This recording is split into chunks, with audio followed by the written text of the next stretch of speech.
রক্তের নেশায় মত্ত এক যোদ্ধা, যে ফিরে এসেছে নিজের অতীত আর বর্তমানের হিসাব মেলাতে। যখন এক ছেলেই হয়ে ওঠে তার নিজের বাবার জম, তখন ধর্ম আর অধর্মের লড়াই কোন দিকে মোড় নেবে? টানটান উত্তেজনায় ঠাসা এই অবিশ্বাস্য লড়াইয়ের গল্পটি জানতে হলে দেখতে হবে 2025 সালে মুক্তি পাওয়া মালায়ালাম সিনেমা বৃষভ। তো চলুন আর কথা না বাড়িয়ে শুরু করা যাক। মুভির শুরুতে আমরা প্রজাপতি নামক শত্রু রাজাকে দেখতে পাই, যে তার সেনাদের নিয়ে একটা যুদ্ধের মতো প্ল্যান করে।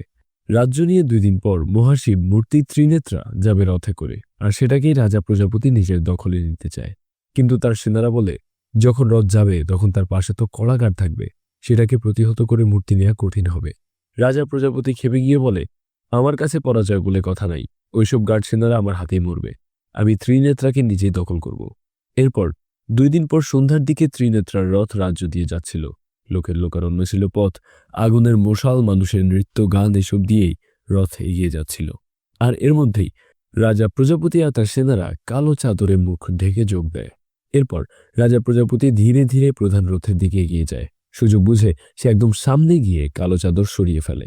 সবাই তো তার চেহারা আর সাদা চোখ দেখে ভয়ে দিক সেদিক ছুটতে শুরু করে।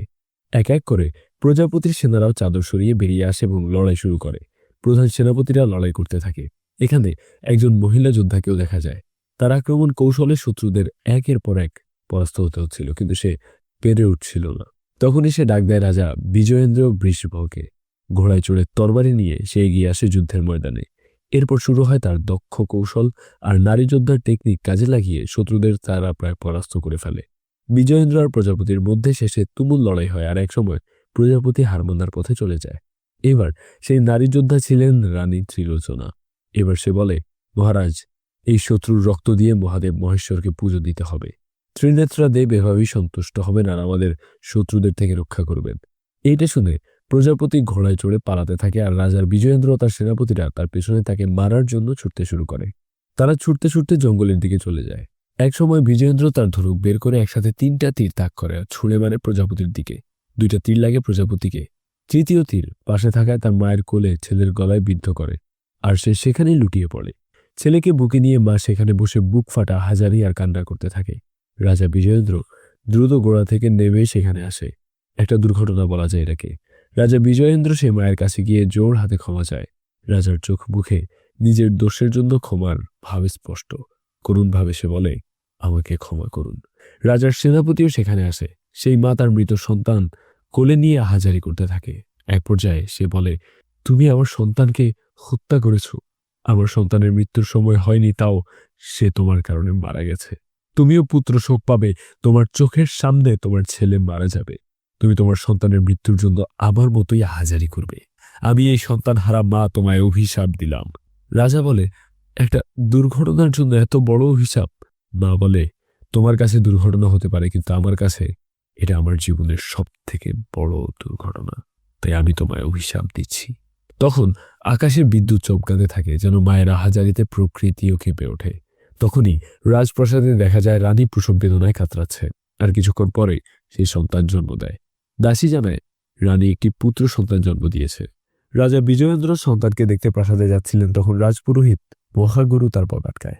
রাজা বিজয়েন্দ্র বলে সে তার পুত্রের মুখ দেখতে যাচ্ছে। মহাগুরু বলে, এই ছেলে সময়ের আগে জন্ম নিয়েছে, এর মা বাবার জন্য এক প্রকার অভিশাপ বয়ে আনবে, জীবন ঝুঁকিতে ফেলবে। এমনকি এই পুত্র বংশের জন্য অভিশাপ বয়ে আনবে। আমি আমার সন্তানের জীবনের জন্য যে কোনো কিছু করতে প্রস্তুত। মহাগুরু বলেন, মহামৃত্যুঞ্জয় পুজো করে শিবকে সন্তুষ্ট করতে হবে, আর কিছু রিচুয়াল পালন করতে হবে। তবে এই পূজা রিচুয়াল ভোরের আগেই করতে হবে। এরপর মহাদেবের মূর্তির সামনে মহামৃত্যুঞ্জয় পুজো করতে শুরু করে মহাগুরু। পাশে রানী তার সদ্যজাত সন্তানকে নিয়ে বসে আছে, সাথে রাজা বিজয়েন্দ্র। সেনাপতি আর মন্ত্রীও ছিল। এইখানে একটা ফ্ল্যাশব্যাক দেখানো হয়। পুজোর আগে রাজা বিজয়েন্দ্র শিবের মূর্তির সামনে গিয়ে প্রার্থনা করে, যে কোনো মূল্যে যেন শিব তার সন্তানকে রক্ষা করে, দরকার হলে রাজার জীবন দিয়ে হলেও যেন সন্তানকে রক্ষা করে।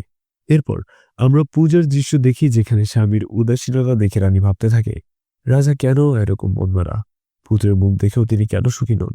এরপর পূজা শেষে রানী আলাদাভাবে সেনাপতিকে ডেকে জিজ্ঞেস করে কি এমন হয়েছে যে রাজা এত চিন্তিত। সেনাপতি প্রথমে বলতে চায় না, পরে সে বলে, এমন কিছু হয়েছে যা কখনো হওয়া উচিত ছিল না, কল্পনারও বাইরে। রানী কিছু বলতে পারে না, তবে তার মুখ দেখে বোঝা যায় সে ভবিষ্যৎ আতঙ্কের বিষয় অনুমান করতে পারছে। রিচুয়াল শেষে ছেলের বুকে গরম লোহা পুড়িয়ে ট্যাটু করে দেয়া হয়। ছেলেটি ব্যথায় কান্না করলেও রাজা ছেলের ভালোর জন্য সব সহ্য করে নেন। এরপর প্রজাদের আশীর্বাদ নেয়া আর মোহ বিতরণের জন্য জলপথে রাজ্য ভ্রমণে বের হয়। খালের দুই পাশ দিয়ে প্রজারা দাঁড়িয়ে আছে, তারা ফুল ছুঁড়ে রাজপুত্রকে আশীর্বাদ করছে আর রাজা রানীর মঙ্গল কামনা করছে। রাজার কোলে বাচ্চা ছিল। হঠাৎ তিনি ভিড়ের মধ্যে সেই মহিলাকে দেখতে পান যার ছেলে রাজার তীরের আঘাতে মারা যায়। সে মহিলার রক্তাক্ত চেহারা দেখে রাজা বিজয়েন্দ্র ঘাবড়ে যায়। এরপর ছেলেকে রানীর হাতে দিয়ে প্রজাদের মোহর বিতরণ করতে থাকে। এরই মধ্যে সামনেই সেই মহিলাকে দেখতে পায় আর ভয়ে আঁতকে ওঠে, আর তার ধাক্কায় রানীর হাত থেকে বাচ্চা পানিতে পড়ে যায়। রানী চিৎকার করে রাজাকে বলে, মহারাজ, আমার ছেলে পানিতে পড়ে গেছে। রাজা দ্রুত পানিতে লাফ দেয় আর তলায় খুঁজতে থাকে, কিন্তু বাচ্চাটিকে খুঁজে পায় না। রানী এদিকে এসে মহাদেবের কাছে প্রার্থনা করে আর জানতে চায় কোন অপরাধে তার এত বড় শাস্তি হলো।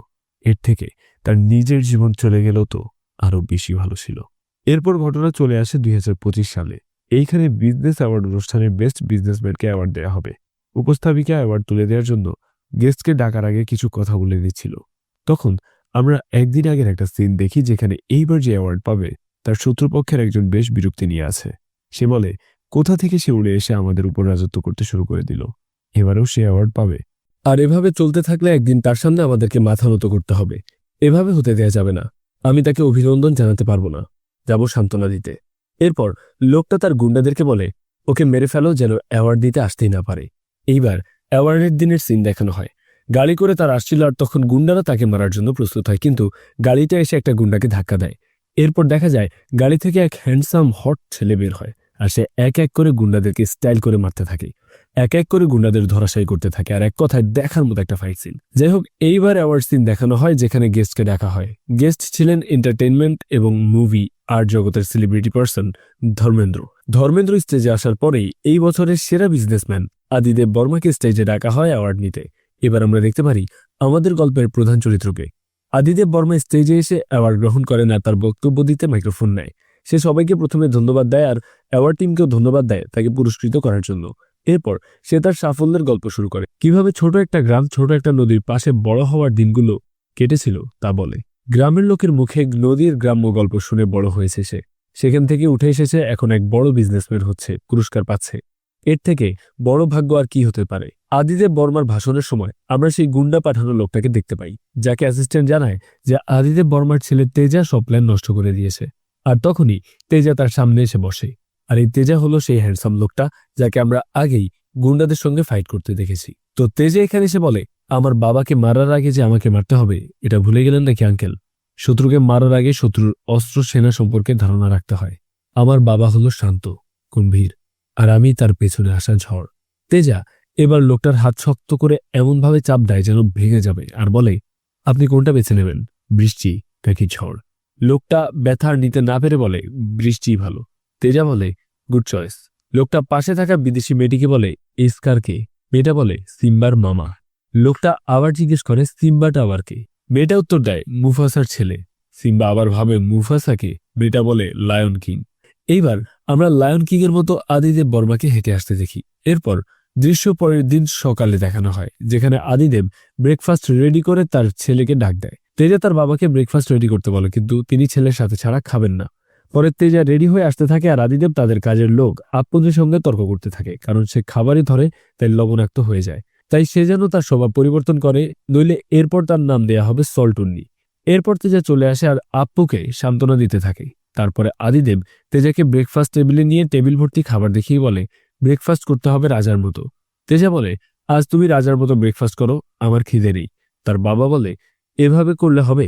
কাল অ্যাওয়ার্ড অনুষ্ঠানে অনেকে আমাকে বলেছে তোমাকে যেন বেশি করে খাওয়া দাওয়া করাই। তাদের কথার মাঝে আদিদেবের কল আসে আর আপ্পু ফোনে গিয়ে দেয়। ফোন করেছে তার ভাই শৈলেন্দ্র, তাই সে একটু সাইডে গিয়ে কথা বলে। শৈলেন্দ্রর কাছে সব খোঁজ খবর নেয়। শৈলেন্দ্র ভাইয়ের এমন সাফল্যে অনেক আনন্দিত। আর তারপর তারা গ্রামের একটা ফেস্টিভ্যাল নিয়ে কথা বলে। আর আদিদেব জিজ্ঞেস করে, ফান্ডিং কি পর্যাপ্ত হয়েছে? শৈলেন্দ্র বলে, সবকিছু পারফেক্ট আছে, শুধু তুমি চলে আসো। তখন ভেতর থেকে আরেকজন বের হয় আর বলে, ওকে এখানে আসতে নিষেধ করো। আদিদেব প্রথমে বুঝতে পারে না কেন এই নিষেধাজ্ঞা। পরে শৈলেন্দ্র বিস্তারিত ঘটনা খুলে বলে। আর আমাদেরকে ফ্ল্যাশব্যাকে দেখানো হয় গ্রামের এক ভয়ঙ্কর গুন্ডাকে, যে কিনা মানুষ মারতে দ্বিধা করে না। তার কাছে এমএলএ গিয়ে আদিদেবের ছবি দেখিয়ে তাকে মারার আদেশ দিয়েছে। সেও এমএলএর সঙ্গে যোগ দিয়েছে আর আদিদেবকে মারার জন্য রেডি হয়ে আছে। এইবার আবার সিন বর্তমানে আসে, যেখানে শৈলেন্দ্র বলে, তুমি এই গ্রামের মানুষের জন্য যা করেছো তাতে এমএলএ, দর্পণ আর গুনা গ্যাংয়ের গোপন কারবার ফাঁস হয়ে গেছে। তারা প্ল্যান করে আছে তুমি পা রাখা মাত্রই তোমাকে শেষ করে দেবে। এমনকি অনুষ্ঠানে তারা আমাদেরকে হীরার উপহার উৎসর্গ করতেও বাধা দিয়েছে। এরপর পাশের লোকটা বলে, ফেস্টিভ্যাল খারাপ করতে না চাইলেও যেন না আসে। আদিদেব মজা করে বলে, ঠিক আছে, আমি যাব না, আমি ফ্লাইট পাঠাচ্ছি, ওদের গ্যাংকে এখানে পাঠিয়ে দাও, এখানেই ফেস্টিভ্যাল দেখিয়ে দেব। পাশের লোকটা এই কথা শুনে বলে, আমার কথা কি ইয়ার্কি মনে হচ্ছে? এরপর রেগে উঠে চলে যায় আর শৈলেন্দ্র বলে, ভাইয়া তুমি কিছু মনে করো না, চলে এসো, যা হবে দেখা যাবে। আদিদেব ফোন রেখে ভাবতে থাকে বিষয়টা। এরপর টেবিলে ফিরে দেখে তেজা ব্রেকফাস্ট করে উঠে যাচ্ছে। তেজা বলে, আমি তোমার কথা রেখেছি, রাজার মতো ব্রেকফাস্ট করেছি, সবকিছু খেয়েছি, এখন তুমি খেয়ে নাও। আদিদেব বর্মা বলে, আমি তো তোমার সাথে ব্রেকফাস্ট করতে চেয়েছি। তেজা বলে, তুমি শাইলু আঙ্কেলের সাথে কথা বলেছিলে, আর তোমার কথা মানে বিশাল আলাপ, আমি ভাবলাম 2-3 ঘন্টা তো লাগবে, তাই ব্রেকফাস্ট করে নিলাম। তারপর তেজা আপ্পুকে দায়িত্ব দেয় যেন তার বাবা ঠিকমতো ব্রেকফাস্ট খায়। তেজা বেরিয়ে যায় আর বের হওয়ার আগে বলে, কাপুর আঙ্কেলের বাড়ির লাঞ্চের পরে পার্টি আছে, সেখানেই থাকবো, তোমার জন্য কিছু আনবো? আদিদেব বলে, একটা সুন্দর বউ নিয়ে আয়, 3-4 জন নাতি নাতনি হলেই হবে। তেজা মজা করে উড়িয়ে দেয় আর বেরিয়ে যায়। রাতের বেলায় আদিদেব স্বপ্ন দেখছিল, আর সেই পূর্ব স্মৃতি বিজয়েন্দ্র বিষম রাজা যুদ্ধ করছে, আর সেই দৃশ্য যেখানে তার ছেঁড়া তীরে এক মা সন্তানহারা হয়েছিল। আসলে এইখানে বোঝা যায় আদিদেব বর্মার পুনর্জন্ম হয়েছে, আর সেই ছিল রাজা বিজয়েন্দ্র। তার করা সেই ছোট অ্যাক্সিডেন্টের পাপ তাকে এই জন্য তাড়া করে বেড়াচ্ছে। আদিদেবের ঘুম ভেঙে যায় আর পাশে সে একটা কাটা মাথা আর রক্ত দেখতে পায়। আঁতকে উঠে সে বিছানা থেকে লাফ দেয়। তেজা তার রুম থেকে ছুটে আসে আর তার বাবাকে শান্ত করতে চেষ্টা করে। তার বাবা তো এতটাই ভয় ছিল যে তেজাকেও ধাক্কা দিয়ে দেয়। পরে তেজা তাকে শান্ত করতে থাকে আর বলে, কোথাও কিছু নেই, সে দুঃস্বপ্ন দেখেছে। এরপর সারা রাত তার বাবার পাশেই থাকে সে। পরের দিন তেজা ডাক্তারের সাথে দেখা করতে যায়। ডাক্তার জিজ্ঞেস করে সে কি তার বাবার মেডিসিন ডোজ চেঞ্জ করেছে কিনা। তেজা বলে, তার বাবা অনেক কষ্ট পাচ্ছে, এমন কিছুই কি নেই যাতে তিনি একটু রিল্যাক্স থাকতে পারেন। এরপর এক নার্স এসে জানায় এক রোগী অনেক পাগলামি করছে। এরপর আমরা সেখানে যাই আর তিনু নামের এক রোগীকে পাগলের মতো আচরণ করতে দেখি, যে কিনা সুইসাইড করতে চেষ্টা করছে। ডাক্তার, নার্স, এমনকি সিনুর মাও তাকে থামাতে পারছে না। এইসব দেখে তেজার তো মাথা গরম হয়ে যাচ্ছিল আর সে হাত শক্ত করে মুঠো করে। তখন একটা মেয়ে এসে তার হাত ধরে রিল্যাক্স হতে বলে। মেয়েটাকে দেখে তেজা তো মুগ্ধ হয়ে যায়, সে আসলেই সুন্দরী। মেয়েটা শান্তভাবে এগিয়ে যায় সামনে, সিনুকে জিজ্ঞেস করে সে কেন মরতে চায়। সিনু জানায় 6 বছর ধরে একটা মেয়েকে ভালোবাসত সে, কিন্তু এখন সেই মেয়ে তাকে ধোকা দিয়ে চলে গেছে। এইটা শুনে সুন্দরী মেয়েটা হাসতে শুরু করে। সবাই এই কাণ্ড দেখা অবাক। সিনু রেগে বলে, আমার ভালোবাসা কি তোমার কাছে মজার মনে হচ্ছে? সুন্দরী বলে, আমি তার জন্য হাসছি না, আমি হাসছি কারণ একটা মেয়ে তোমাকে ছেড়ে গেছে বলে তুমি তোমার আস্ত জীবন ছেড়ে দিতে যাচ্ছ। আরে, মেয়েটা তোমাকে আর ভালোবাসে না, তাই তুমি মারা গেলেও তার যায় আসবে না, শুধু শুধু নিজের জীবন শেষ কেন করবে? সিনু বলে, প্রকৃত ভালোবাসায় কোনো ভয় কাজ করে না, ভয় থাকলে সেটা ভালোবাসা হয় না। সুন্দরী মেয়েটা বলে, তোমার মা এখানে দাঁড়িয়ে ভয়ে কাঁদছে কেন? সে তোমাকে ভালোবাসে বলেই হারানোর ভয় পাচ্ছে। মেয়েটা তোমার জীবনের 6 বছর ছিল, কিন্তু তোমার মা তোমাকে ছোট থেকে বড় করেছে। মায়ের ভালোবাসা থেকে মেয়েটার ভালোবাসা বড় হয়ে গেল। তুমি মারা গেলে তোমার মায়ের কি হবে? একা হয়ে যাবে সে। এরপর যদি মরতে হয় তাহলে তোমার মাকে নিয়ে মরতে যাও। সিনু এবার বুঝতে পারে আর স্বাভাবিক হয়ে যায়, হাত থেকে ছুরি ফেলে দেয়। সুন্দরী মেয়েটা বলে, আজ থেকে নতুন সুন্দর জীবন শুরু করবে। উপস্থিত অন্যরাও এই মেয়ের বুদ্ধির প্রশংসা করে। এরপর মেয়েটা ডাক্তার আর তেজার সাথে ডাক্তারের চেম্বারে আসে। মেয়েটার নাম দামিনী, সে ডাক্তারের প্রিয় স্টুডেন্ট ছিল। এখন দামিনী এখানে বিখ্যাত ডাক্তার অজয় মিশ্রার সাথে দেখা করতে এসেছে, রিসার্চের কাজে হেল্প করতে। অজয় মিশ্রা কাউকে তেমন সময় দেয় না, তাই দামিনীকেও 1 ঘন্টা সময় দিয়েছে। এটাকে দামিনী তার রিসার্চের কাজে উপযুক্ত ব্যবহার করতে চায়। এরপর ডাক্তার দামিনী আর তেজার পরিচয় করিয়ে দেয় আর তেজার বাবার সম্পর্কে বিস্তারিত বলে। আগে এটা স্বাভাবিক ডিপ্রেশন, প্যানিক অ্যাটাক, কম ঘুমের সমস্যা মনে হলেও এটা চিকিৎসা বিজ্ঞানের বাইরে চলে যাচ্ছে আস্তে আস্তে। তাই ডাক্তার দামিনীকে বলে, অজয় মিশ্রার সাথে যদি এই কন্ডিশন নিয়ে কিছু আলাপ করতে পারো তাহলে ভালো হয়। দামিনী খুশি মনে হেল্প করতে আগ্রহ প্রকাশ করে। ডাক্তার তেজাকে দামিনীর সাথে যেতে বলে। এরপর দামিনী বলে, অজয় মিশ্রার সঙ্গে দেখা করার জন্য যেতে রেডি হতে হবে, আমি উঠছি। ডাক্তার তাকে বেস্ট অফ লাক বলে, কিন্তু তেজা মুগ্ধ হয়ে তার দিকে তাকিয়েই থাকে। যাবার সময় দামিনী একবার ঘুরে দেখছিল, তেজাও মিষ্টি হাসি দিয়ে তাকে অভিবাদন জানায়। পরের সিনে আমরা বাড়িতে গান শুনতে শুনতে তেজাকে নাচতে দেখি আর আপ্পু তার ব্যাগ গুছিয়ে দিচ্ছিল। তার বাবা এসে জিজ্ঞেস করে, এত তার আনন্দ কিসের? তেজা তার বাবাকে বলে সে ট্রাভেলে যাচ্ছে, আধ্যাত্মিক ট্রাভেল। তার বাবা জিজ্ঞেস করে, কেন, তুই কি সাধু হয়ে গেছিস? নিশ্চিত সাথে কোনো মহিলা সাধুও আছে? তেজা তার বাবাকে জিজ্ঞেস করে সে কিভাবে বুঝলো। তার বাবা বলে, এসব পর্ব আমরা পার করে আসছি, তবে তোর সাধুনীকে তোকে একটা জিনিস শেখাতে বলিস, মোক্ষ প্রাপ্তি। তেজা বলে, রোমান্টিক সম্পর্কের ব্যাপার সে সামলে নিতে পারবে। তখন তার বাবা বলে, তাহলে স্বামীজি আর স্বামিনী আধ্যাত্মিক পাওয়ার অর্জন করতে এখানে ফিরে এসে অবশ্যই আমার আশীর্বাদ নিয়ে ধন্য করবেন। তেজাও তার বাবার সাথে মজা করতে থাকে আর এই কয়দিন তাকে ঠিকমতো খেতে ঘুমাতে বলে। তার বাবা বলে, আমার তো ঘুম হবে না, কখন তুই আমার বৌমাকে নিয়ে আসবি সেই চিন্তায়। এরপর আপুনিকে বলে 1000 নারকেল গণপতি বাপ্পাকে ভোগ দিতে। এরপর দেখা যায় গাড়ি করে দামিনী আর তেজা বের হয়। রাস্তায় যেতে যেতে তেজা হাসপাতালের ঘটনা তোলে, কিন্তু ভুলে দামিনীকে ইয়ামিনী বলে ফেলে। দামিনী ভুল শুধরে দেয়। এরপর সে বলে, সুইসাইড হলো শেষ চেষ্টা, কিন্তু এর আগে অনেক ভাবার সুযোগ আসে আর সেই সুযোগ কাজে লাগাতে চেষ্টা করতে হবে। মানুষ ইমোশনাল বা রাগের বশে উল্টাপাল্টা অনেক ডিসিশন নেয়, কিন্তু ঠান্ডা মাথায় ভাবলে জিনিসপত্র সমাধান করলেও করা যায়। এরপর তেজা তার বাবার উদ্ভট স্বপ্নের কথাগুলো দামিনীকে বলে। দামিনী বলে, আমি আশা করি আমাদের এই ট্রাভেল আমাদের দুজনকে যথেষ্ট সাহায্য করবে। এরপর তারা অজয় মিশ্রার কাছে আসে। অজয় মিশ্রার সব ফাইল রিপোর্ট দেখে বলে, ইন্টারেস্টিং। তেজা জিজ্ঞেস করে, তার বাবার সমস্যা কি? অজয় মিশ্রা বলে, তোমার কাছে এটা প্রবলেম মনে হলো, আমার কাছে এটা জাস্ট স্ট্যাটিস্টিক ফ্যাক্ট বলতে পারো। তিনি আরো বলেন, আদিদেব সম্পূর্ণ ভালো আছে, মেডিকেলি সে সুস্থ কিনা জানি না, কিন্তু আধ্যাত্মিক বিষয়ে সে সুস্থ। উনি যেসব যুদ্ধ, রক্ত এসবের স্বপ্ন দেখছেন তার বিবেচনায় তার পূর্ণ জন্ম হয়েছে। তেজে এগুলো বুঝতে পারে না। অজয় মিশ্র তাকে বলে, মানুষের ব্রেন অনেক কিছুই ধরে রাখতে পারে। আমরা সচেতন মস্তিষ্কে যা ভাবি, দেখি বা চিন্তা করি, অবচেতন মস্তিষ্কে আরো অনেক কিছু ধারণ করে। বিশাল সমুদ্রের মতো তার তলদেশ পাওয়া কঠিন। আর বিজ্ঞান প্রমাণ করতে পারেনি বলে যে এইসব নেই তা কিন্তু না। আদিদেবের আত্মা একটা গোলক ধাঁধায় আটকে আছে। এর থেকে মুক্তি পেলেই সে এইসব স্বপ্ন আর দেখবে না। আমি জানি একজনকে যে এই উত্তর জানতে পারে। দামিনী জিজ্ঞেস করে, কে সে? অজয় মিশ্রা বলে, সে সত্যনেত্রা। দাপর যুগ নিজের চোখে সে দেখে এসেছে। রাতের 3য় প্রহরে মহাকালেশ্বর পূজা করার সময় তাকে পাওয়া যাবে। সে হলো বাবা বরাহ রুদ্র। এবার আমরা খোলা মাঠের পাশে বাবা বরাহ রুদ্রকে যজ্ঞ করতে দেখি। দামিনী আর তেজা সেখানে আসে আর বাবা রুদ্রের সঙ্গে কথা বলার চেষ্টা করে। দামিনী সাধারণত নম্রভাবে রিকোয়েস্ট করতে থাকে, কিন্তু তেজা একটু উগ্র হয়ে যায়। বাবা রুদ্র তার যজ্ঞ শেষ না করে কথা না বলে উঠে যায়, এমনকি তাদের কথার উত্তরও দেয় না। দামিনী রিকোয়েস্ট করে জিজ্ঞেস করে তারা হেল্প চায়। অজয় মিশ্রা তাদের পাঠিয়েছে, কিন্তু বাবা রুদ্র কোনো কথার জবাবই দেয় না। এরপর তেজা বলে, এত করে বলছি শুনতে পাচ্ছেন না নাকি দাদা? এবার রুদ্র থেমে যায় আর বলে, লর্ড রুদ্রের কাছে শুধু শোনা কেন, দেখা, বলা, স্পর্শ সবচেয়ে পাওয়ারলেস। পবিত্র রুদ্রভূমি যার নিয়ন্ত্রণে সেই সময়কে বেঁধে রাখে, সেই মহাদেব রুদ্রের সামনে তুমি আমি কিছুই না। আর যেই প্রশ্নের উত্তর খুঁজতে এখানে এসেছো তার মধ্যে লুকিয়ে আছে রহস্য। যেই সমাধান খুঁজতে এসেছো সমস্যা তার মধ্যেই লুকিয়ে আছে। এইসব শুনে তেজে একটু শক্ট খায়। দামিনী জিজ্ঞেস করে, পুনর্জন্ম কি সত্যি হয়? বাবা রুদ্র বলেন, মহাকালেশ্বর মহারুদ্র সময় হলে সবকিছুর উত্তর দেবেন। সময় আসলে তোমার উত্তর তুমি পেয়ে যাবে।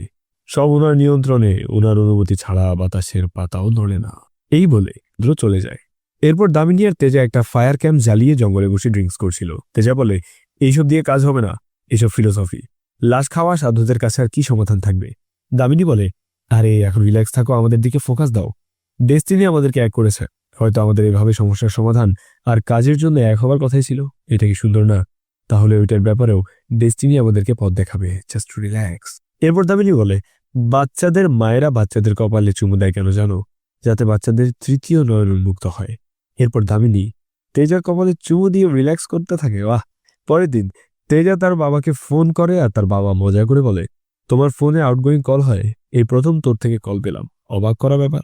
স্পেশাল কিছু হয়েছে নাকি? তেজা বলে, তুমি আমার বাবা, তুমি আমার মা, তুমি ছাড়া আমার কেউ নেই, তাই আমি তোমাকে সবই বলি।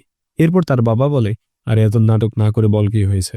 তেজা বলে, আমি প্রেমে পড়েছি বাবা, আমি মেয়েটাকে তোমার সাথে দেখা করতে নিয়ে আসবো, তুমি মাকেও এটা বলো। তার বাবা কিছুক্ষণ চুপ থাকে, তারপর বলে, আর একটা কথাও বলবি না। তেজা ভাবে তার বাবা রাগ করেছে, কিন্তু তার বাবা বলে, দ্রুত তাকে আমার কাছে নিয়ে আয়। এই প্রথম তুই কোনো একটা ভালো মেয়ে সম্পর্কে আমাকে বললি, আমি অপেক্ষা করতে পারছি না, তাড়াতাড়ি আয়। এরপর তেজা আর দামিনী গাড়ি করে ফিরে আসছিল। দামিনী ঘুমিয়ে পড়লে তেজা তার দিকে এক দৃষ্টিতে তাকিয়ে থাকে। এখানে নায়ক নায়িকার একটা কাল্পনিক গান দেখানো হয়, যেটা তেজার রোমান্টিক কল্পনা ছিল।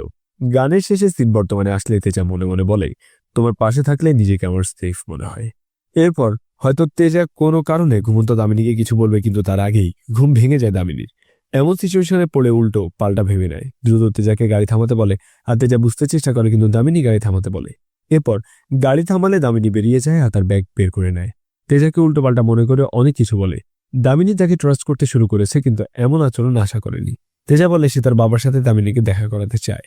দামিনী বলে, আমি এখনো প্রস্তুত না, আর আমি সেলফিশের মতো তোমার এসব আচরণ পছন্দ করছি না। তেজাও বলে, আমি সেলফিশ। হতে পারে আমি সেলফিশ, কিন্তু আমি তোমাকে ভালোবেসে ফেলেছি। দামিনী সেখান থেকে ব্যাগ দিয়ে রাগ করে চলে যায়, যাবার আগে বলে যায়, কোনোদিন আমার কথাগুলো বুঝতে পারলে দেখা করো, তার আগে আমাকে ডিস্টার্ব করবে না। দামিনী চলে যায় আর তেজা পেছন থেকে ডাকতে থাকে, এমনকি কথাও শোনায়, তোমার জন্য করুণা হয়। এসব বলে রাগ করে তেজাও গাড়িতে উঠে যায়। এদিকে আদিদেব ঘরবাড়ি সাজাচ্ছে আর তার হবু বৌমার জন্য রেডি করছে, কিন্তু তেজা একা একাই ফিরে এসেছে, তার মুখ ভার। এরপর তেজা আর তার বাবা একসাথে বসে আর তার বাবা জিজ্ঞেস করে কি হয়েছে। তারপর তেজা বলে, আমি তার জন্য ঠিক না, সেও আমার যোগ্য না। 4 দিন আগে ভালোবাসা শুরু আর 4 ঘন্টায় শেষ। আদিদেব জিজ্ঞেস করে, প্রেম ভালোবাসা সম্পর্কে তুমি কি ভাবো? তেজা সিম্পলি বলে দেয়, এইসব সাধারণ, একটা যাবে আরেকটা আসবে, 2 দিন পর ঠিক হয়ে যাবে। কিন্তু তার বাবা বলে, দামিনী তোমার প্রথম প্রেম, এই প্রথম তুমি কোনো মেয়েকে আমার সামনে আনতে চেয়েছ, তাই আবারও ভেবে দেখো। এই বলে আদিদেব চলে যায়। কিছু সময় পর আপু আসে তেজার কাছে, তখন তেজা তাকে বাবা সম্পর্কে নালিশ করে, কিন্তু আপু একটা কাহিনী বলে। আদিদেব, প্রকাশ আর লীলা দেবী ভালো বন্ধু ছিলেন।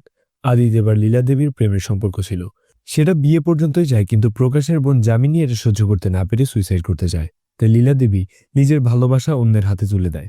আদিদেব আর যামিনীর বিয়ে হয়, তেজার জন্ম হয়, আর 2 বছর পর যামিনী মারা যায়। এরপর আদিদেব তেজাকে মানুষ করে আর কারো কথা না ভেবে ছেলেকেই জীবন বানিয়ে ফেলে। তাই ছেলের মুখে এমন কথা সে কিভাবে সহ্য করবে? তেজা তার ভুল বুঝতে পারে আর তার বাবার কাছে ক্ষমা চায়। তার বাবা বলে, তোমার ভুল না, তুমি অতীত জানো না, কিন্তু ভবিষ্যৎ সুন্দর করতে সমস্যাটা কি? তেজাও বলে সে তার ভুল শুধরে নেবে আর দামিনীকে ফিরিয়ে আনবে। এরপর তেজা দামিনীর কাছে দেখা করতে যায়, তার পায়ের কাছে বসে সে ক্ষমা চায়, তাকে বোঝায় যে তার মতিগতি খারাপ ছিল না, সে সত্যিই তাকে ভালোবাসে। দামিনীও ওইভাবে রিয়্যাক্ট করার জন্য সরি বলে। এরপর তেজা আবারও তাকে প্রপোজ করে, সে কি তেজার পাশে থাকবে, তার সাহস আর তার জীবন সঙ্গিনী হয়ে? দামিনী তার কাঁধে হাত রাখে, এরপর কপালে চুমু খেয়ে হ্যাঁ বলে দেয়। এরপর দিন তেজা আর দামিনী গাড়ি করে দেবানগরীতে রওনা দেয়, আদিদেবের পৈতৃক নিবাস। সে দামিনীকে বলে, এই প্রথমবার আমি আমার বাবার ভিটায় যাচ্ছি, তাও তোমার সাথে। আমাদের মধ্যে যা হয়েছে সবই কোইন্সিডেন্ট, তবু এই জার্নি আমার কাছে অনেক ভালো লেগেছে। দামিনীও অবাক হয় যে এই প্রথম তেজা তার বাপের ভিটায় যাচ্ছে। তেজা বলে, আমরা সেখানে স্পেশাল মানুষের সাথে দেখা করব, লীলা দেবী, যার জন্য আমার বাবা মায়ের বিয়ে হয় আর আমার জন্ম হয়। এরপর দেবানগরীর সামনে এসে তেজা তার শাইলু আঙ্কেলকে কল করে। শাইলু তো তেজার আসার কথা শুনে অবাক, দ্রুত তাকে রিসিভ করতে বেরিয়ে পড়ে। তেজার দামিনী এরপর বড় মন্দিরের মতো গেট দিয়ে ভেতরে ঢোকে, সেখানে একটা বিশাল দেবীর মূর্তি ছিল। তেজার দামিনী সেখানে প্রণাম করতে যায়, কিন্তু তেজার হঠাৎ কি যেন হয়ে যায়, সে মা বলে জোরে চিৎকার করে অজ্ঞান হয়ে যায়। সবাই ছুটে আসে, শাইলু তাকে উদ্ধার করে একটা বাড়িতে নিয়ে যায়। এরপর শাইলু আদিদেবকে ফোন করে সব বিস্তারিত কাহিনী জানায়। রাতে একটা বাড়িতে তেজার চিকিৎসা হয়। এইখানে আমরা একটা মহিলাকে দেখি, যে ছিল রাজা বিজয়েন্দ্রর সেই মহিলা যোদ্ধা। তবে এইখানে ইনি হচ্ছেন আদিদেবের প্রাক্তন প্রেমিক লীলা দেবী। তেজাকে ডাক্তার দেখে ইঞ্জেকশন দিয়ে চলে যায়। লীলা দেবী পাশে থাকা প্রকাশকে জিজ্ঞেস করে, এই কি সেই ছেলে যে আমাদের সাথে দেখা করতে এসেছিল? প্রকাশ বলে, হ্যাঁ। এরপর দামিনী জিজ্ঞেস করে লীলা দেবীকে সে আদিদেব বর্মাকে চেনে কিনা। তেজা তারই ছেলে। লীলা দেবী অবাক হয়ে বলে, ও আদির ছেলে? এরপর যখন তেজার জ্ঞান ফেরে, প্রকাশ তাকে এখান থেকে দ্রুত চলে যেতে বলে, কারণ দর্পণ, গুণা আর তার বাবা যে ঝামেলায় আছে সেটা যেন তার উপর না বর্তায়, সেটার জন্য। কিন্তু তেজা যেন কোনো কথাই শুনতে রাজি না। এরপর অনেকগুলো গাড়ি এসে প্রকাশের বাড়ির সামনে দাঁড়ায়। এগুলো ছিল গুণা আর তার গ্যাংয়ের, তারা তেজাকে মারতে এসেছে। প্রকাশ বলে, যা হয়েছে আদির সাথে হয়েছে, তার ছেলের কোনো দোষ নেই, ওকে ছেড়ে দাও।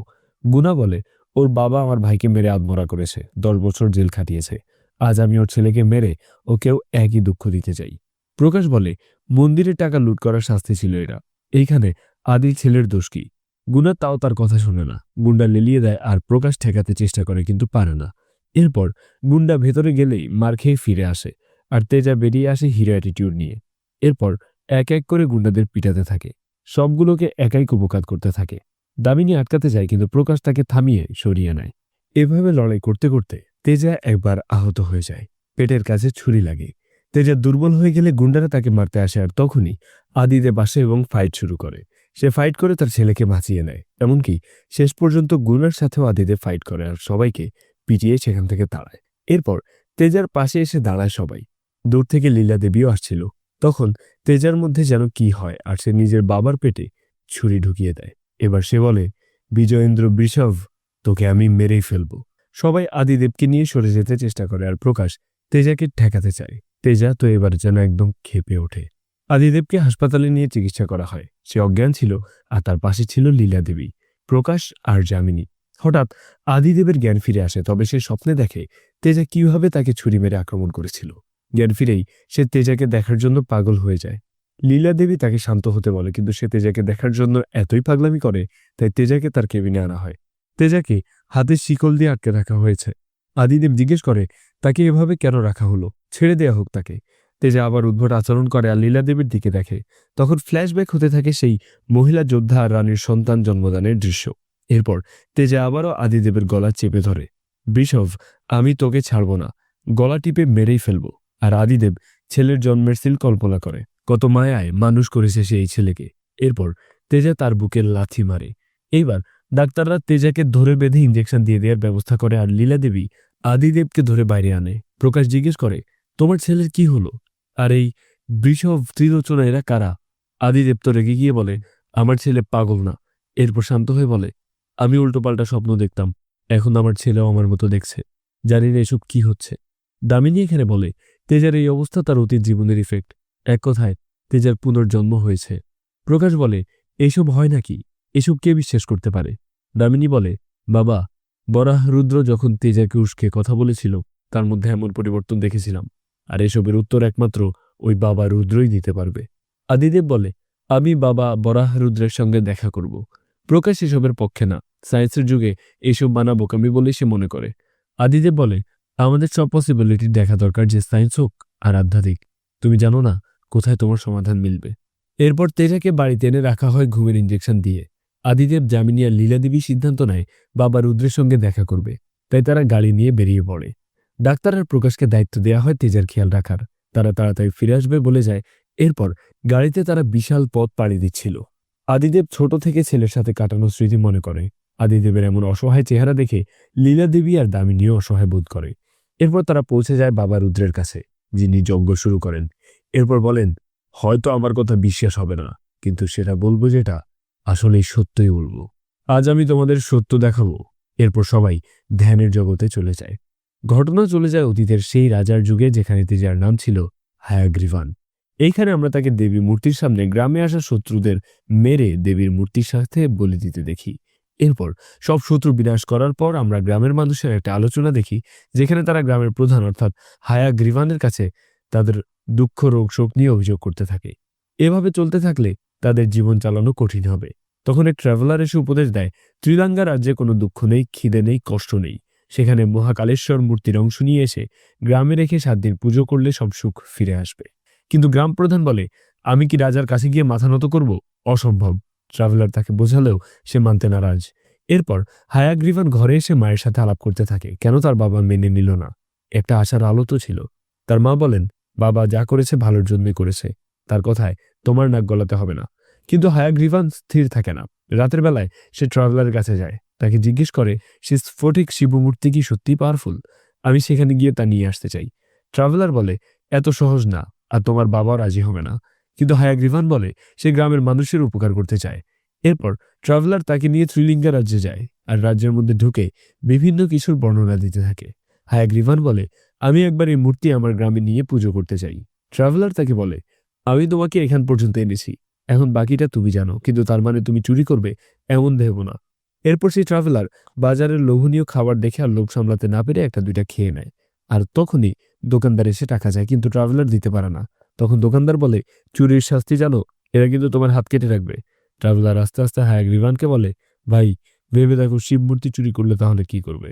হায়াগ্রীবান বলে, আমাকে চেনো না, একেবারে এইসব বাইরে ফাঁস করলে কেটে রেখে দেব। এরপর ট্রাভেলারকে দোকানে বন্ধক রেখে হায়াগ্রীবান চলে যায়, পরে টাকা দিয়ে ছাড়িয়ে নেবে বলে। এদিকে আমরা প্রাসাদের আগিনাতে রাজা বিজয়েন্দ্র আর তার সেই মহিলা যোদ্ধা সেনা ওরফে রানীর সাথে অস্ত্র প্র্যাকটিস করতে দেখি। একটা সময় এটার অস্ত্র প্র্যাকটিস মনে হয় না, বরং রোমান্টিক যুদ্ধ মনে হয়। এভাবে কিছুক্ষণ চলার পরে সেখানে সেনারা আসে আর রাজাকে জানায় এক যুবক নাকি স্ফটিক শিব মূর্তি চুরি করে নিতে এসেছে, তাকে গার্ডরা বন্দী করেছে। এরপর বাইরের বিচার সভায় সবার সামনে বিচার করার জন্য উপস্থিত করা হয়। সবাই রাজার জয় জয়কার করতে থাকে। তো এরপর রাজা সবার সামনে তার সেনাবাহিনীর প্রধানকে অপরাধনামা পড়তে বলে। এরপর রাজা হায়াগ্রীবানকে জিজ্ঞেস করে সে এসব দোষ স্বীকার করে কিনা, কিন্তু হায়াগ্রীবান ভয় পায় না। হায়াগ্রীবান বলে, শুনেছি রাজা ন্যায় বিচার করেন, তাই আমার ভয় পাবার কারণ নেই। এইবার সেনাপ্রধান রেগে গিয়ে বলে, রাজার নাম মুখে আনিস? তোর এত সাহস, জিভ ছিঁড়ে ফেলবো। হায়াগ্রীবান বলে, আমার হাতের শিকল খুলে দেখো, দেখা যাবে কে আসল যোদ্ধা। এরপর রাজার আদেশে তার শিকল খোলা হয় আর জিজ্ঞেস করা হয় কেন তার এই স্ফটিক শিব মূর্তি লাগবে। হায়াগ্রীবন তার গ্রামের মানুষের অসুখ, দুরবস্থা, হাহাকারের কথা বর্ণনা করে। এই মূর্তি নিয়ে পুজো করলে শান্তি ফিরে আসবে। পুজো শেষ করে সে ফেরত দিয়ে যাবে। বিশ্বাস না হলে তার সাথে গার্ড পাঠাতে বলে। কিন্তু রাজা এবার এই আবদারকে সাহসিকতার পর্যায়ে নিয়ে তার সাথে লড়াই করে হায়াগ্রীবনকে জিতে প্রমাণ করতে বলে যে সে আসলেই শিব মূর্তি নিয়ে যাওয়ার যোগ্য। লড়াইয়ে ঘোষণা হয়ে যায় আর বড় বড় গুণীদের নিয়ে তা বিচারের জন্য ডাকা হয়। রানী দাসী এসে রানীকে জানায় যে রাজা সেই চোর যুবকের সাথে লড়াইয়ের আয়োজন করেছে। রানী রিল্যাক্স থাকতে বলে আর এনজয় করতে বলে। রানী বলে রাজা হয়তো ওই বালককে শিক্ষা দেওয়ার বুদ্ধি করেই এই কাজ করতে রাজি হয়েছেন, তাই আরাম করো। এরপর সেই দেবী মূর্তির সামনে লড়াইয়ের আয়োজন করা হয়। রাজা আর হায়াগ্রীবন দুজনই লড়াইয়ের ময়দানে আসে। রাজার জয় জয়কার পড়ে যায়। বড় গুণীরা অপেক্ষা করতে থাকে আর রাজা এবার হায়াগ্রীবনকে ভালো অস্ত্র আর বর্ম দিয়ে দিতে বলে। কিন্তু সে সেটা নিতে চায় না। সে আরো বলে আমার জিততে এত কিছু লাগবে না। রাজা বলে আমি তোমার সাথে কথায় পারবো না, দেখা যাক লড়াইয়ে কি হয়। এরপর তাদের মধ্যে লড়াই শুরু হয় আর দুজনের মধ্যে হাড্ডাহাড্ডি লড়াই চলতে থাকে। কেউই কাউকে হারাতে পারছে না। এক পর্যায়ে তরবারির আঘাতে হায়াগ্রীবনের বুকের কাপড় ছিঁড়ে যায় আর রাজা সেই চিহ্ন দেখে যা ছোটবেলায় তার ছেলের বুকে ট্যাটু করা ছিল আর বুঝতে পারে এটা তারই ছেলে। পানিতে ভেসে কোথায় চলে যাওয়ার পর তাকে এখন আবারও সে দেখতে পাচ্ছে। তখন সেই মা কল্পনায় আসে আর বলে তোর সামনেই তোর ছেলের মৃত্যু তোকে আজীবন কষ্ট দেবে। এবার তো রাজা আরো দুর্বল হয়ে যায় আর থেমে যায়। হায়াগ্রীবন এসে তার বুকে তরবারি ধরে। সবাই তো অবাক, কিভাবে রাজা হেরে গেল। হায়াগ্রীবন অপমান করতে শুরু করে। বুড়ো হয়ে গেছে রাজা, তার শক্তি বুদ্ধি কমে আসছে, তাই লড়াইয়ে ভয়। এখনই পরাজয় স্বীকার করুক। কিন্তু রাজা আস্তে আস্তে করে চলে যায়। সবাই বেশ উদ্বিগ্ন হয়। তবে কি মূর্তি দিয়ে দিতে হবে? রাজা এবার ত্রিলিঙ্গের শিবমূর্তির কাছে গিয়ে তার মনের কথা বলে আর ঈশ্বরের কাছে প্রার্থনা করে যেন সে তাকে পথ দেখায়। কিন্তু সে ভাবে সে কি রাজ্য বাঁচাবে না ছেলে, সিদ্ধান্তটা সে নিয়েই নেয়। এইবার তো আবার লড়াই শুরু হয়। মুখোশ পরে রাজা এবার লড়াইয়ে নামে। আবার হায়াগ্রীবনের সাথে তুমুল লড়াই চলতে থাকে। এমন সময় হায়াগ্রীবনের বাবা সেখানে আসে আর তাকে থামাতে চেষ্টা করে, কিন্তু গার্ড তাকে আটকে দেয়। হায়াগ্রীবন এবার মুখোশধারী যোদ্ধার গলা কেটে আলাদা করে ফেলে। তখন উল্টো দিক থেকে রাজা আসে, মানে যাকে মারা হয়েছে সে রাজা না, সে ছিল রানী ত্রিলোচনা দেবী, বলতে গেলে হায়াগ্রীবনের আসল মা। এইবার হায়াগ্রীবনের পালক বাবা সব সত্য বলে আর বলে এই রাজা তোমার বাবা, যাকে মারলে সে তোমার আপন মা। জগতে তোমাকে মাতৃহন্তাকারী হিসেবে ঘৃণা করা হবে। এবার আসল কাহিনী জানা যায়। রানী যখন অভিশাপের কথা জানতে পারে, সে তার ছেলেকে নিয়ে মন্ত্রী আর তার স্ত্রীকে পালিয়ে গিয়ে মানুষ করতে বলে, দূরে কোথাও যেখানে বাপ ছেলের দেখা না হয়। আর এইভাবে সেদিন পানিতে পড়ার আগেই রানী তার সন্তানকে পার করে দেয়। কিন্তু আজ কি পরিণতি, সেই ছেলের জন্য মা মারা গেল, ছেলে মাকে মারল আর অভিশাপ রয়েই গেল। মন্ত্রী বলে আমি রানীকে দেয়া কথা শেষ পর্যন্ত রাখতে পারলাম না। কিন্তু এবার হায়াগ্রীবন উগ্র হয়ে ওঠে আর তার মায়ের মৃত্যুর জন্য নিজেকে দোষ দেয়। কিন্তু পরে সে রাজাকে দোষারোপ করে, সে যদি মূর্তি দিয়ে দিত তাহলে এটা হতো না। সে আরো বলে এই হাতে মাকে মেরেছি, তোমাকেও মারব। এখন আর শক্তি নেই, তবে আমি ফিরে আসবো রাজা বৃষভ। এরপর হায়াগ্রীবন মা মা করে কান্না করে আর ক্ষমা চায়। এরপর নিজের গলা কেটে সুইসাইড করে। সবাই স্থির হয়ে যায়। আর এইবার দৃশ্য বর্তমানে আসে। বাবা রুদ্র বলে এটাই সত্য। লীলা দেবী জিজ্ঞেস করে সে তো পাপ করেনি, তাহলে কেন শাস্তি? বাবা রুদ্র বলে এসবের হিসাব মহাদেব করবে। এখানে আরো জিজ্ঞেস করে তেজা কিভাবে হায়াগ্রীবন হবে। তখন জানা যায় লীলা দেবী তার মা ত্রিলোচনার পুনর্জন্ম, তাই সে এভাবে অতীতে ফিরে যায়। এরপর আদিদেব বলে এবার আপনি বলুন আমি কি করতে পারি, আমি সব করতে রাজি। রুদ্র বলে এটা অনেক কঠিন, এতে জীবনও যেতে পারে। আদিদেব বলে সে সব করতে রাজি। এইবার বাবা রুদ্র বলে মহামৃত্যুঞ্জয় যজ্ঞ করতে হবে। পরের দিন যজ্ঞ শুরু হয়। আদি আর তেজা আসে, কিন্তু হঠাৎ লীলা দেবী এসে যায় আর তাকে দেখে আবারও তেজা উগ্র হয় আর আদিকে মারতে যায়। দামিনী বলে তেজাকে বোঝাতে হবে, কারণ সে যদি প্রতিশোধ নিয়ে নেয় তাহলে নিজেকে শেষ করে দেবে। আদি তেজাকে বোঝাতে চেষ্টা করে, কিন্তু সে তো বুঝতেই চায় না। সে চায় আদিকে হত্যা করতে। আদি তাকে বলতে থাকে তুমি আমার সন্তান, আমি তোমার বাবা, এভাবে কেন তুমি আমাকে মারবে? কিন্তু তেজা বলে এইসব আমি মানি না। তেজা যতই মারতে আসে ততই সাধুর লোকেরা তাকে আটকে রাখে। যজ্ঞ চলছে। এসব কিছুর পরেও তেজা আদিকে অনেকবার আঘাত করতে থাকে। এক পর্যায়ে আদি সেই দেবী মূর্তির সামনে দাঁড়িয়ে মনে মনে বলে আমার ছেলে অনেক কষ্ট পেয়েছে, আমার জীবন যদি তার শান্তির কারণ হয় তবে আমি তা দিতে রাজি। এদিকে তেজা ত্রিশূল নিয়ে আক্রমণ করতে আসে, আর তখন মহাদেবের কৃপায় তার তেজে দেবী মূর্তির ত্রিশূল পড়ে তাদের মাঝে আর তেজার ত্রিশূল ছিটকে পড়ে। তেজা আস্তে আস্তে স্বাভাবিক হয়ে যায়। এরপর তার সামনে লীলা দেবী আসে, যাকে হায়গ্রীবান মা হিসাবে দেখে। তার মা তাকে বোঝায় যে যা হয়েছে শিবের ইচ্ছায়, তোমার কোনো দোষ নেই, আর দোষ নেই তোমার বাবারও। তেজে এবার নিজের ভুল বুঝতে পারে, তার বাবার কাছে ক্ষমা চায় আর পা ধরে মাফ চায়। তার বাবা তাকে বুকে জড়িয়ে ধরে, কিন্তু এরই মধ্যে একটা ছুরি ছুটে আসে আর সেটি আদি ধরে ফেলে। গুনার গ্যাং এসেছে প্রতিশোধ নিতে। গুনা বলে, তোদের বাপ ছেলেকে মেরে তোদের এই যজ্ঞেই দেবতাকে উৎসর্গ করব। এবার তো শুরু হয় গুনার গ্যাংয়ের সাথে আদি আর তেজার তুমুল লড়াই। বাপ ছেলে মিলে তাদের গ্যাংকে একদম শায়েস্তা করে ফেলে। শেষ পর্যন্ত তারা পরাস্ত হয়ে ফিরে যায়, আর এইখানেই মুভিটি শেষ হয়।